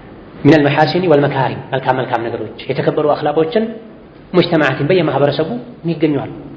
የተለያዩ ብሔር ብሔረሰቦችን ታሪክ በተለይ ሀገራችን ብሔር ብሔረሰቦች የሚበዙበት ባህላቸውን ስታጠና ታሪካቸውን ስታነብ እጅግ በጣም ደስ የሚሉ ብዙ ባህሎች አሉ ከእስላም ጋር የሚሄዱ። እነዚህ ሰዎችን በዚህ መልካም ባህላቸው ገብተህ እስላምን ልታስተምራቸው ትችላለህ። ይወዱታል፣ ይኮሩበታል። ወመስጠለሑ ዐለይሂ የተግባቡበት ሚነል ሙዋደዓቲ የስምምነት አይነቶች ወልሀይአቲ ሁኔታዎች አልጀሚለ መልካም የሆኑ አራኢቃ ደስ የሚሉ ልማዶችን ባህሎችን ስምምነቶችን አጽድቅ። ከዛ አትውጣ። ባለህበት ሀገር አንድ ነገር የተወገዘ ከሆነ በዲን ያን ማድረጉ አስፈላጊ ነው ካልተባለ በስተቀር ተው። ባለህበት ሀገር አንድ ነገር ማድረግ ነውር ነው ከተባለ ዲኑ አድርገው ብሎ ካላዘዘህ ተው። አንዳንዴ አዋሞችን የሀገሩን ህዝብ ላለማስበርገግ ከህዝቡ ላለመለየት ይወደዳሉ የሚባሉ ነገሮችን ብተው ችግር የለውም እንደ ዲን ዋጅብ እስካልሆነ ድረስ። ይሄን የተለያዩ ዑለሞች ኪታባቸው ላይ ጠቅሰዋል። ኢማም አሕመድም ንግግር አላቸው። አዋሞችን የሀገርህን ሰፊውን ህዝብ አትኻልፍ ዋጅብ ግዴታ በሆነ ነገር እንጂ ይላል። የሀገርህን ሰፊውን ህዝብ በትንሹ ትልቁ አትኻልፍ። ዛሬ ላይ መኻለፍ ጀግንነት የሚመስለው ሰው አለ። ያውም ህዝቡን የሚያስበረግግ ከመሆኑ ጋር ከሱና የሚያሸሽ ከመሆኑ ጋር ነዓም በወንጀል አብረህ ትታደም፣ በቢድዓ አብረህ ትሰለፍ። ከዛ ውጪ ባሉ ነገሮች ከሀገርህ ከመንደርህ ከአካባቢህ ሰው ጋር ተግባብተህ ነው። ባህሉን አክብር። እንደ ነጥብ እንዳጠቃላይ ኢስላም ባህልን ሙሉ በሙሉ ካላጠፋቸው አይልም። ይሄን መረዳት መቻል አለ። ባህልን አስተካክሉ ይላል እንጂ ባህልን አጥፉ አይልም። ባህልን ተዋጉ አይልም። ኢስላም ባህልን የሚዋጋ ዲን አለ። መልካም ባህሎችን የሚያሳድግ ነብዩ አለይሂ ሰላቱ ወሰላም በሙሽሪኮች ዘመን የነበረ ሒልፍ ነበር። በእኔ ዘመን ቢሆን ኖሮ ሄጄ ያ ሒልፍ ላይ እኔም እጄን እዛ ላይ ጨምር ነበር ብለው የተቸገረ የሚረዳበት ወሰን አላፊ የሚቀጣበት ሒልፍ ነበራቸው፣ አንድነት ነበራቸው። ያ በእኔ ዘመን ቢሆን ኖሮ ሄጄ እኔም እጄን እዛ ላይ እጨምር ነበረ እጋራቸው ነበር ብለው የሚያበሉ የሚያጠጡ ሰዎችን አድንቀዋል። አስታራቂ ሰዎችን አድንቀዋል። ሚማ ተስተሕሲኑሁ ልዑቁሉ አቅሎች መልካም ነው ብለው የሚያምኑበት ወተቅበሉሁ ልፊጠሩ ንጹህ የሆኑ ተፈጥሮች የሚቀበሉት ነገር እስከሆነ ድረስ ከሸሪዓ ጋር ካልተጋጨ ከንጹህ ተፈጥሮች ጋር አብሮ ከሄደ የሀገርህን ባህል አንድ የአደብ ምንጭ አድርገው። ቀደም ሲል ያነሳናቸው ነገሮች አሉ። ታላቅን ማክበር፣ ትልቅ ሰው ሲመጣ ቦታ መልቀቅ። አሁን ላይ ምን ይሉሃል? ሰው ሲገባ መነሳት ወንጀል ነው ይላል። ሰው ሲገባ መቆም ወንጀል ነው ይላል። ሀገሩ ላይ አካባቢው ላይ አለ የሚባል የሀገር ሽማግሌ አባት መጥቶ የ15 ዓመት ወጣት እንዲህ ብሎ ያየዋል። አደብ አይደለም፣ ሸሪዓም አይደለም። እንግዳ ቤትህ መጥቶ እና እዚህ ጋር ቁጭ በል አይደለም የምትለው፣ ተነስተህ አቅፈህ ተቀበለው ነው ሸሪዓም። ሙዓነቃ አድርገው ጨብጠው ነው። ቁሙ ኢላ ሰይዲኩም ብላ ነብዩ ሰለላሁ ዐለይሂ ወሰለም ሰዓድ ሲመጣ ተነሱ አለቃችሁን ተነሳችሁ ተቀበሉት ብለው፣ አለቃችሁን ተነሳችሁ ተቀበሉት ብላ። የሚከለከለ ቤቱ ነው። አለቃ የሚባለው ሰው ቁጭ ብሎ አንተ አጅባው መቆሙ ነው የሚከለከል። አንድ ጠዋትም ማታም ከሰዓትም ዛሬም ነገም ሁሌ የምትገናኘውን ሰው እሱ ሲመጣ ተነስቶ መቆሙ እሱ አያስፈልግም። ሰሐቦች ለነብዩ አለይሂ ሰላቱ ወሰላም አይቆሙም ነበር የሚለውን በዚህ ነው የሚፈሰረው። ኢብኑ ተይሚያ በዚህ ነው የፈሰሩት። ሰሐቦች ለነብዩ አይቆሙላቸው ነበር ሁሌ ስለሚገናኙ ነው እንጂማ ምን ብለዋል እሳቸው? ቁሙ ኢላ ሰይዱ ተነሱ አለቃችሁን ቆማችሁ ተቀበሉት ብላ። ስለዚህ በእድሜ የሚበልጥ ሰው እንግዳ አባትህ ትልቅ ሰው ሲመጣ ተነስቶ መቀበል የሀገራችንም አደብ ነው፣ የሸሪዓም አደብ ነው። ከጊዜ በኋላ ግን አሁን ተቀይሮ ትልልቅ ሰው ሲገባ ወጣቱ ቁጭ ብሎ ነው የሚቀበለው። 10 ዓመት ተለያይተው ከ10 ዓመት በኋላ ሲገናኙ ቁጭ ብለው የሳሙ ሰዎችን አይቻልም። 10 ዓመት ነው ከተገናኙ። ከ10 ዓመት በኋላ ሲገናኙ እነሱ ቁጭ ብለው ከ10 ዓመት በኋላ ከሌላ ሀገር የመጣው ሰው ዝቅ ብሎ ነው የሳማቸው። ይሄ በሸሪዓም በሀገራችንም አደብ የሌለ ነው። አንተ ያወገዝከው ነገር ሁሉ ተቃራኒው ያደረግከው፣ አንተ አልቆምም ነው ያልከው፣ ግን ዝቅ እንዲባልልህ ያደረግከ ነው። አንዳንዴ ዒልምም አቅልም ሁለቱንም ስታጣ ከሰውነት ታረሱታል። አንተ ለሱ አትቆምም መቆሙ የተከለከለ ነው ብለህ፣ እሱ ግን ለአንተ ለምንድን ነው ዝቅ የሚለው? ለምንድን ነው ስጁድ የሚያደርግልህ? መሰለኝ ሆኖ ማናውቃቸው ባለማወቅ ያስተካክለን መስሎን የምናበላሻቸው ነገሮች አሉ። በተለይ ከሆነ ያክል ጊዜ በኋላ ወጣቱ ወደ ሱናው ሲጠጋ ሱናውን ያገኘውን ያክል አደባታል። ሱናውን ያገኘውን ያክል አደባታል። ድሮ አደብ ነበረ፣ ሀያ ነበረ፣ መከባበር ነበረ። ሱና ብዙ አልነበረም ሀገራችን፣ ተውሂድ ብዙ አልገባም ነበር። እስላም እንዳጠቃላይ ያለ ነገር ግን ሷፊ ኻሊስ የሆነው ተውሂድ ሱና ቆይቶ ነው የገባው። ወጣቱ ዛሬ ላይ ሙሉ ትኩረቱን የተውሂድ ክታቦች ላይ አድርጎ በዛ ልክ ደግሞ አደብን ለቋል። አደብን አጉድሏል። ሁለቱ ሲሆን ነው ኑሩን አላ ኑር የሚሆን። ይህ አደቡ ካልታከለበት ለተውሂዱ ለሱናው ምንም ያክል ብንቆረቆር ወደ ሰዎች ለማድረስ ብንሞክር የኛ አደብ ማነስ ሰዎች ሱናውን ተውሂዱን እንዲጠሉ ያደርጉት። ከሀገራችን አደብ አንዱ ሰዎች በዕልም የሚበልጣቸውን ሰው አንቱ ያሉ ይጠራሉ። ዛሬ ላይ ወጣቱ ላይ ምን እናስተውላለን? የሸበቱ ሰዎችን ትልልቅ ሰዎችን አንተ እሱ ያሉ ቀጥታ ራሱን እንኳን ሲያናግር፣ ሌሎች አንቱ ለማለት ከብዷቸው እናንተ ያሉ ያወራሉ። አንቱ ማለት ሁሉ አንሶባቸው እናንተ ያሉ የሚያወሯቸው ሰዎችን አንተ ያሉ ያናናቁ ሲያወሩ ታያል። በምን መልኩ እንዴት ብሎ ከዛ በኋላ አንተ ሱና ብታስተምረው አቂዳ ብታስተምረው ሊሰማ ይችላል። ክብሩን ነክተው። በአካባቢ ደረጃም እንደዚሁ ሰው በሽምግልና በምንም ያከበራቸው ሰዎች አሉ። ያን ክብራቸውን ጠበቀ ሱና አስተምራቸው። ማክበርና ማስተማር እኮ ሁለቱ አብረው ይሄዳሉ እንጂ እኮ አይጣረሱ። ሌላ የሱናው ወጣት የአደብን ጃንብ ትኩረት ሊሰጠው ይገባል። ይመጣል ይሄው ክታብ ላይ የተውሂድ አካል ነው አደብ የተውሂድ አካል ነው። ክታቡ ተውሂድ የተውሂድ ክታቦች ላይ አደብ የተካተቱም ለዚህ ነው። የአስሩ ደርስ ላይ የምናየው ይሆናል። እዚህ ሁለቱን መነጣጠል የለብን። አደብ ማነሱ ወጣቱ ዘንድ አደብ ማነሱ ብዙ ኸይር አሳጥቷል። ብዙ ወላጆቻችን ከሽርክ ከቢድዓ ጋር ወደ ቀብር እንዲሄዱ አድርጓል። በተቃራኒው ደግሞ ተውሂዱ ሱናው ላይ አደብ መጨመራችን በአደባችን ወላጆች፣ አያቶች፣ ጎረቤቶች ከሙስሊም አልፎ ካፊሮችም ጭምር በአደብ ተማርከው ተውሂድን ሱናን እስላም እንዲቀበሉ አድርጓል። ወልአዳቡ ሸርዕየቱ የሸሪዓ አደብ ፊል ጁምለቲ በጥቅሉ ተተራወሑ በይነማ የጅቡ አልአኽዙ ቢሂ ይሄ ሁክሙን ነው የሚገልጸው። አደብ ምንድን ነው? አስፈላጊነቱ እስከምን ድረስ ነው ካልክ ወልአዳቡ ሸርዕየቱ የሸሪዓ አደቦች ፊል ጁምላ በጥቅሉ ተተራወሕ የሚመላለሱ ናቸው። በይነማ የጅቡ አልአኽዙ ቢሂ መጠበቁ ዋጅብ የሆነ የአደብ አይነት አለ። ወማ ዩስተሐቡ ተሐሊ ቢሂ ይሄን አደብ መላበሱ በዚህ አደብ መዋቡ ሙስተሐብ ነው ሱና ነው የሚባል አለ። ወየቅቡሑ ተርኩሁ ይሄን አይነቱን አደብ መተው ነውር ነው ያስጠላል የሚባል አለ። ይሄ የአደብን ሁክም ነው የገለጹበት። ከላይ ጀምሮ ይሄኛው ገጽ ሰባተኛው ገጽ መጀመሪያ ላይ ታሪፍ አድርገዋል። ታሪፉል አደብ ትለዋለህ ኢነሁ ከማ ቃሉ ኢላ አኺሪ የሚለው ሁለተኛው መሀል ላይ ያለው ወሃዲሂ አልአዳቡል ከሪማ ሳሚያ ሙስተመድ የሚለው ደግሞ መሷዲሩል አደብ ብለህ ንዑስ ርዕስ ትሰጠዋለህ ከፈለግ። የመጨረሻው ሁለት መስመሮች ደግሞ ሁክሙል አደብ ብለህ ንዑስ ርዕስ ልትሰጠው ትችላለህ። ምን አሉ? አልአዳቡ ሸርዕያ ፊል ጁምላ በጥቅሉ የሸሪዓ አደቦች ወይም ዋጅብ ናቸው። መጠበቁ ዋጅብ የሆነ የአደብ አይነት አለ፣ ወይም ደግሞ ሱና የሆነ የአደብ አይነት አለ። አሊያ ደግሞ እንደው ዝቅተኛው ይሄን መተው ነውር ነው ያስጠላል የሚባል አደብ አለ። ሶስቱም ይመለከቱናል ማለት ያስጠላል የሚባል ነገር ማድረግ የለብህም ሙስሊም ሆነ። ሱና የሚባል ነገር መተው የለብህም ሙስሊም ሆነ ሙስሊማ ሆነሽ። ዋጅብ የሚባል ነገር መተው የለብህም መተው የለብሽም። ስለዚህ አደብ ዝቅተኛ ደረጃው መተው ነውር ነው የሚባል ነው። እንዴት ነው ታዲያ አደብ የምንተው? በፊቅህ ይሄን ያክል ክታብ ቀርቻለሁ፣ በአቂዳ ይሄን ያክል ክታብ ቀርቻለሁ። በአደብስ አንድ ክታብ ያልቀራ ብዙ ሰዋል። አደብ ሲባል እንደው ስነ ምግባር ሲባል ተጨማሪ ነገር አድርገው የሚያዩ ደግሞ አደብ ላይ ስነ ምግባር ላይ የሚያተኩሩ ሰዎችን የሚተቹ ሰዎች አሉ። አደበኛው ይሉሃል፣ አደበኞች ይሉሃል። ሐቂቃ ይሄ ዲንን መቆራረጥ ዲንን መከፋፈል ነው። ቁርአን ላይ ነው አላህ የአደብ አንቀጾችን ያወረደው። ነቢ ናቸው አለይሂ ሰላቱ ሰላም የአደብ ሐዲሶችን የተናገሩት ቡኻሪ ላይ፣ ሙስሊም ላይ፣ አቡ ዳውድ ላይ፣ ትርሚዚ ላይ፣ ኩቱበ ሲታ ላይ።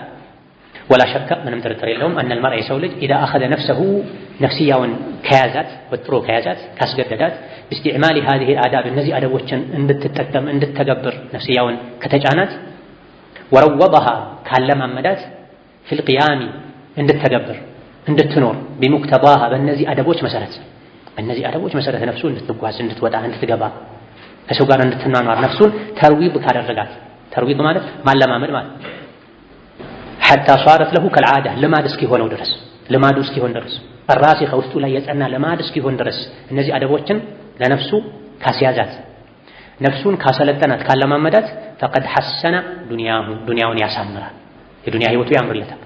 ወሐሰነ ዑቅባሁ አኺራውንም አስተማማኝ ምሽግ ያደርገዋል። ስቃይ የሌለበት ውርደት የሌለበት ቅጣት የሌለበት። ረወጠ የሚለውን ቃል በደንብ ልብ በሉት። ተርዊጥ ማለት ብዙ ጊዜ ፈረስን ግልቢያ ለማለማመድ በሬን እርሻ ለማለማመድ የሚጠቀሙት ቃል። ነፍስ እንደ ፈረስ ናት። የሰው ልጅ ነፍስ እንደ ፈረስ ናት። የሰው ልጅ ነፍስ እንደ ህፃን ናት። ፈረስ ለመጀመሪያ ጊዜ ሊጋለብበት ላዩ ላይ ሲወጣ ይዘላል፣ ተነስቶ ይቆማል፣ በሁለት እግሩ ሊናከስ ይሞክራል፣ ይበረግጋል። አሰልጣኞች አሉ፣ ፈረስን ለግልቢያ የሚያሰለጥኑ ምቹ የሚያደርጉ አሰልጣኞች አሉ። በሬንም መደበኛ እርሻ ውስጥ ከማስገባት በፊት ቀድሞ የሚያለማምዱበት ሁኔታ አለ። እንደው ይሄ የገጠር ሁኔታ ነው፣ የክፍለ ሀገር ሁኔታ ነው። ሁሉ ሰው የገባውን ካልክ መኪና ለመንዳት መጀመሪያ ቀን እንዴት ነው የምትቸገረው? ሙሉ ትኩረትህ መሪው ላይ ነው የሚሆነው። ወደ ግራ አታይ፣ ወደ ቀኝ አታይ። የትኛውም ነገር ያለ አይን የሚሆን አይመስልህም። ማርሽ ለማስገባትም አይንህን ነው የምትጠቀመው። ፍሪሲዮን ለመርገጥም አይንህን ነው የምትጠቀመው። መሪ ለማዞርም አይንህን ነው የምትጠቀመው። ከ3 ሳምንት ከ3 ወር በኋላ ግን ሁሉ ነገር በአንድ ጣት ሊሰራው ይችላል። በዚህ እጅህ ብቻ ኩራት ይጀምራል። ይሄን እጅህን እዛው ሰቅለዋለህ። ማርሽ የምትቀይረው በዚህች በአንድ ጣት ይሆናል። መሪው የምትይዘው በአንድ ጣት ይሆናል። ምን ሆኖ ማለት ነው? ለምዳው ማለት እስክትለምድ ድረስ ግን ላበላብ ትሆናለህ። ነፍስም እንደዚህ ናት። ማርሽ መጨመር መቀነስ መልመዱ እንዳታገለ ሁሉ ነፍስያህን መጀመሪያ የአደም መስመር ላይ ስትገባ ድረስ ታስቸግራለች። እንዲህ ይባላል እንዳይባልም፣ እንዲህ ይደረጋል እንዳይደረግም ነፍስ ይባላል። ሕፃን ልጃችንን ተርቢያ እንደምናደርገው ሁሉ ለነፍስያችን ተርቢያ ያስፈልጋል። በዘመኑ የተዘነጋ ትልቅ ርዕስ ነው ተርቢየቱል ኪባር። የልጅ ተርቢያ እያሉ ብዙ ሲያወሩ ትሰማለህ። አንተስ ማን ነው ተርቢያ ያደረገ? ነፍስያህን ተርቢያ አድርጋታ? ነፍስያሽን ተርቢያ አድርገሻታ? ልጆቼ እምቢ አሉኝ ተርቢያ በሞክር አስቸገረኝ ይላሉ። ዘይ የሌለን ነገር እየሰጠናቸው ነው የተቸገሩት ልጆቹ። ጥሩ ነገር ብንሰጣቸው ተርቢያ የተደረገ ሰው ተርቢያ ካደረጋቸው ልጆቹ ለተርቢያ ቅርብ ናቸው። ተርቢያቸው ጩኸት ነው። ሰዎች ተርቢያቸው ስድብ ነው። ተርቢያቸው ዱላ ነው። ተርቢያቸው ቁጣ ነው። ተርቢያቸው ዛቻ ነው። እንዴት ብለው ተርቢያን ይጠሉ ልጆች? ትክክለኛውን እስላማዊ ተርቢያ እንዲጠሉ ያደረግናቸው ያለው እኛ ወላጆች ነን። ልጆች ለምን ራሳችን ተርቢያ አልተደረግንም? የምላስ ተርቢያ ብቻ ነው፣ የተግባር ተርቢያ የለም። የምላስ ተርቢያ ብቻ ነው፣ የተግባር ተርቢያ የለም። ስለዚህ ምን አለ? ተርቢየቱ ዛት የሚባል የትምህርት አይነት አለ። ራስን ተርቢያ ማድረግ ማለት ነው። ኪታብ አለው ራሱን ይሻል። ኪታቦች አሉት፣ ስልጠናዎች አሉት። ተርቢየቱ ማዳ አዳቲ ራስን ተርቢያ ማድረግ ማለት ነው። ፈርድን ሰግደህ ቤት ገብተህ ሱና ስገድ ይላል የእስላሙ ተርቢያ። ለምንድን ነው? አንተ ስትሰግድ የ3 ዓመት ህፃን ልጅ መጥቶ አጠገብ ይሰግዳል። ስገድ አትለውም። ከዛ በኋላ ሁሌ ሱና ቤት ስገድ። የቀኑን እንኳን ከስራ ጋር ካልሄደልህ ሱና የማታውን ሱና ቤት ስገድ። ከዛ በኋላ ልጅህን ስገድ ጭቅጭቅ አይኖርም። አባትና እናት የሚያደርጉት ነገር ለልጆች ክብር ነው። የ2 ዓመት ህፃን ልጅ ከአባቱ ጋር መጥቶ ይሰግዳል። አባቱ አላህ ሲሰግድ፣ አባቱ ቢትር ሲሰግድ አላህ አክበር ይላል። አንተ በሌለበት ልጆች ትንንሽ ምንጣፋቸውን አንጥፈው ሲሰግዱ ታያለህ። ከ2 ከ3 ዓመት በኋላ ምን ሆነ ማለት ነው? ይሄ የተግባር ተርቢያ ስለሆነ ነው። እናንተ ቤት መጥቶ ያንኳኳ ሰው ሁሉ ይሆን ነገር ካለ ሳይሰጡ አይመለስ። ነገ ልጆች ያን ካንተ ይማራሉ። ካቀረቡት እንጀራ ሩቡን ቆርሰው ይሰጣሉ። አንተ ግን ሁሌም ስራ አላህ ይስጥልኝ በለው ከሆነ 5-6 እንጀራ እኮ ተጣጥፎ ቁጭ ብላ እዚህ ጋር ይሻገታል፣ አውጥተው ይጥሉታል። ግን የተለመደው ምንድነው? ተርቢያው አላህ ይስጥልን። አላህ በማን አማካኝነት ነው የሚሰጠው? እንጀራ እኮ ከላይ ዱባ አያደርግም። አንተን ስጥ ብሎሃል፣ ከሰጠህ ስጥ ብሎሃል ወዘተ። ስለዚህ ተርቢያ የራስ ተርቢያ ያስፈልጋል። ታዲበ ነፍስ ያስፈልጋል። ነፍስን አደብ መስጠት ያስፈልጋል። ነፍስን አደብ ማስያዝ ያስፈልጋልና ያ እንዲሳካል ምን ያስፈልጋል? ተርቢያ ያስፈልጋል። ስፖርት ልምምድ ያስፈልጋል። የአካል ስፖርት እንዳለው የነፍስ ስፖርት አለ። የአካል እንቅስቃሴ የሚያደርጉ ሰዎች መጀመሪያ ላይ በጣም ነው የሚቸገሩት። የተወሰነ ከለመዱት በኋላ ከቀጠሉበት የተለመደ ይሆናል። ሰውነታቸው ይለጥጣል፣ ይታዘዛቸዋል። ነፍስም እንደዛ ናት። መቻልን፣ መታገስን፣ ቁጣን ዋጥ ማድረግን፣ መስጠትን ከተለማመደን ነፍስ ትለምዳለች። እንደ ህፃን ናት። መጥፎን ነገር ዝም ብለን ካጠጣናትሳ መጥፎ ነገር ላይ ታድጋለች። ልክ እንደ ህፃን ልጅ 2 ዓመት ሲሞላው እናቱ ጡቷን የሚመር ነገር የቀባች የሚያስፈራ ነገር የቀባች ጡት ካላስቆመችው የ18 ዓመት ወጣትም ሆኖ ጡት ይጠባል ይላል። ትምህርት ቤት ተምሮ መጥቶ 8ኛ ክፍል ቦርሳውን አስቀምጦ ወደ እናቱ ጡት ይሄዳል ማለት ነው። ይሄ መንገድ ላይ እንዳይጓዝ ያደረገችው ማናት? እናቱ ናት። 2 ዓመት ሲሆን አይ ጡት የለም ትሏለች። አይ እኔ ልጄ ጥርስ የለውም ምግብ መብላት አይችልም፣ ሁሌም ጡት ነው ማጠባው ብትል አቶ ተብሎም ጡት ነው የሚጠባ ማለት ነው። ልጅ ወልዶ የሱ ልጅ ጡት እየጠባም እሱ የእናቱን ጡት ይጠባል ማለት ነው። ምናልባትም አያትም ማነው ልጅም የልጅ ልጅም የአያትን ጡት ተብሎ ይጠባል ማለት ነው። ግን ፈጥኖ የሚባል ነገር አለ። ቁርጥ አድርጎ ማንዴ ጡት ማስቆም የሚበጀው ስለሆነ ነፍስህንም እንደዚህ ነው። ስጋራ የሚያጨው ሰዎች አሉ። ማቆም ከፈለጉ ያቆማሉ። ፈጥኖ خلاص የሚዋሹ ሰዎች አሉ። አቆም። ሰው የሚሳደቡ ሰዎች አሉ። አቆም። አጉል ቀልድ የቀለዱ የሰው ቀልብ የሚሰብሩ ሰዎች አሉ። አቆም። ውሳኔ ብቻ ነው አንተ የሚጠበቀው። አይ ቀጥላለሁ ያንተ ውሳኔ፣ አቆማለሁ ያንተ ውሳኔ። ሴት ልጅ ተገላልጣ ትሄዳለች። ተኳኩላ አምራ ተቀንድባ ውሳኔዋ ነው። ሌላኛዋ ግን ቤት ቁጭ ብላ አላህን ፈርታ ሂጃቧን፣ ጅልባቧን፣ ጓንቷን፣ ኒቃቧን፣ ካልሲዋን አድርጋ ትወጣለች። ውሳኔ ነው። ያችኛዋን አሁኑኑ እንደዚህ ውጪ ብሎ የገረፋት የለም። ሌላኛዋን ታገሽ፣ ግንባርሽ ላይ ክፍተት እንዳይኖር፣ ጓንትሽ ላይ ክፍተት እንዳይኖር ብሎ ታግሽ ያላት ማንም የለም። ምን እንጂ ተርቢያ እንጂ የራስ ተርቢያና ውሳኔ እንጂ ቀራር እንጂ ቀራር የራስ ሌላ ከራስ ጋር መታገል ያስፈልጋል። ተርቢያ ያስፈልጋል። ነፍስን ማሰልጠን ያስፈልጋል። ትንሽ ጊዜ ነው የምትቸገረው። ሐታ ሷረት ለሁ ከልዓዳ እንደ ልማድ ይሆናል። ምን አይነት ልማድ? አራሲኸ ውስጥ ላይ የተተከለ የጸና ሁሌ ነፍስያችን መልካም ነገር አደብን ካስያዝናት ምግብ ሲቀርብ ታላቅ ሳይጀምር አልጀምርም። በሀገራችን ጥሩ ባህል አለ። ምግብ የሚቆርሰው ማን ነው? አባወራ ነው። ይሄ አደብ ነው፣ እስላማዊ አደብ ነው። አባወራ መጥቶ አባት መጥቶ ምግብ ሳይጀምር ሚስት መጀመር የለባትም። ትንሽ ልጆች መጀመር የለባቸው። በረካ አለው ምግብ፣ አደብ አለው፣ ሰላት አለው። ነብዩ አለይሂ ሰላቱ ሰላም ያስቀመጡት አደብ አለ። ስለ ምግብ የተናገሩት አደብ አለ። ኢማሞች ትልልቅ የሐዲስ ሊቃውንት አዳቡል ሙአከላ ብለው ክታብ ጽፈዋል። ያበላል ያመጋገብ አደብ ነው። ታዲያ ሀገራችን ላይ አባወራ ምግብ ሳይቆርስ ሳይበላም ይባላል። ይሄ የካፊሮች አደብ ነው እንደነሱ ማስበው ምን ብለው ቀደሰ ነው ይበሉት ምን አገናኛኝ ያራቦት ቶሎ ይብላ ላ ምግብን ሰብሰብ ብላችሁ ብሉት። አባት ለልጆቹ ቁጭ ብሎ ጀምሮ ብሎ ሚሳሳተውን በቀኝህ ብላ አጠገብህ ካለው ብላ እጅህ ላይ የቆረስከውን የነከስከውን መልሰህ አትንከር ከእጅህ የተመለሰውን ያለ ባድም ማብላት አለበት። ወሃሉ መጀር እነዚህና ሌሎችም አደቦች ከልጅነት ጀምረን ከሄድንባቸው ልጅህ የትም ሄዶ ቢበላ አታፍርበትም። ሁሌ ካንተ ጋር እየበላ አደብ ያስተማርከው ልጅ ቤት ላይ አንድ ትልቅ ባለስልጣን መጣ ትልቅ ሰው መጣ አታፍርም። በልጅ አትሸማቀቅ። አደብ አስተምረኸዋል ያኮራሃል። ቤቱ መሪ ከሌለው ምግቡ ይቀርባል። እናት መጣ የተወሰነ በልታ ትሄዳለች። ታላቅ እህት መጣ የተወሰነ በልታ ትሄዳለች። ሚስት መጣ የተወሰነ በልታ ትሄዳለች። አባት መጥቶ ትርፍራፊውን በልቶ ይሄዳል። የቤቱ አደብ የለም። እንግዳ የመጣ ቀን ታፍራለህ። እንግዳ ሳይመጣ መጀበር የሌለበትን ምግብ ልጆችህ ከዛም ከዚህም ነካክተውት ትርፍራፊ ይበላል። እንግዳ የመጣ አደብን የመጣስ አንድ ውርደቱን ተመልከተው እዚህ ጋር ነው ዋሉ መጀር። ስለዚህ አንድን አደብ ቀስ ብለህ ሁሌ ከተለማመድክ ከዛ በኋላ አዳ ይሆናል ራሲኽ ይሆናል። አባት ሳይመጣ አይጀመርም። ልጆቹ አደብ ይዛሉ።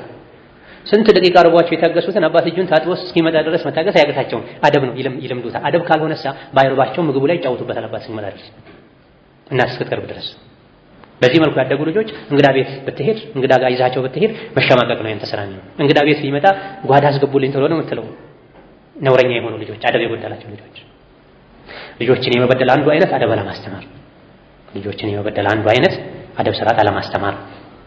ፈቀድ ሐሰነ ዱንያሁ እንዲህ አይነቱን አደብ የጠበቀ ሰው ዱንያውን ያሳምሯል። ሐሰነ ወሐሰነ ዑቁባ አኺራውን ደግሞ አስተማማኝ አድርጓል። ሂስን ማለት ምሽግ ማለት።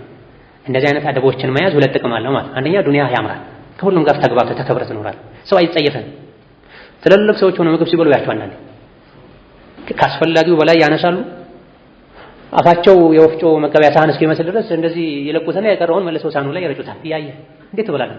ትልቅ ሰው ነው፣ የልጅ ያደረሰ ሰው ነው። እንዲህ ሲሆን የምታየው አንዳንዴ ቂጣና መሰል ነገር ያነሱና በጥርሳቸው ነክሰውት የተቀረውን ሳህኑ ላይ ነክረው ተውተው ይበላሉ።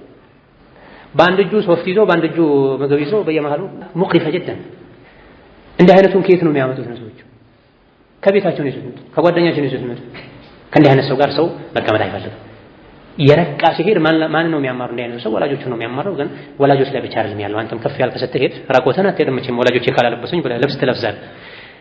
ገላን እርቃን ከመሄድ የበለጠ ከአደብ እርቃን ነው የሚያነውረው የሚያስፈራው።